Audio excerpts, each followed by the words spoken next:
আচ্ছা, অনেকেই মেসেজ দিয়ে জানার চেষ্টা করতেছেন আরকি। তো আমি আপনার সবার মেসেজের তো রিপ্লাই করতে পারবো না। আর আমি একটু দৌড়াদৌড়িতে আছি। এখন তার লাশ মূলত ওই পোস্টমর্টমের জন্য দিয়ে দিছে আরকি মালয়েশিয়াতে। তো আর অ্যাক্সিডেন্টটা হইছে মূলত ওই এয়ারপোর্ট থেকে বের হওয়ার সময় সামনে গাড়িতে মানে গাড়ির সামনের সিটে সে বসছে আর পেছনে ওই যে আদিবা মানে তার বউ বসছে।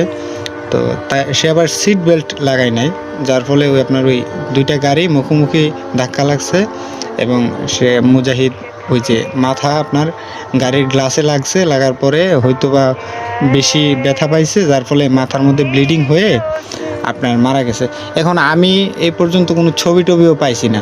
তবে আমি আমাদের এই এলাকার মানুষ পাশাপাশি যত সোর্স আছে সবাইকে মালয়েশিয়াতে পাঠাইছি। মানে যেখানে যাওয়া দরকার সেখানে পাঠাইছি। আশেপাশে যারা অনেকে আছে না থাকে, তো তাদেরকে পাঠাইছি। তারা আপনার এই সব কিছু কনফার্ম করছে। এখন আমরা চেষ্টা করতেছি তার লাশটা নিয়ে আসার জন্য। তো আপনারা যারা আছেন আপনারা প্লিজ আমার বন্ধুর জন্য দোয়া করেন। সে আসলেই অনেক ভালো আছিল। আমি পরে আপনাদেরকে আরও আপডেট জানাবো না, ওকে? আপনারা প্লিজ এখন দোয়া করেন। দোয়া করা ছাড়া আর কিছু করার নাই।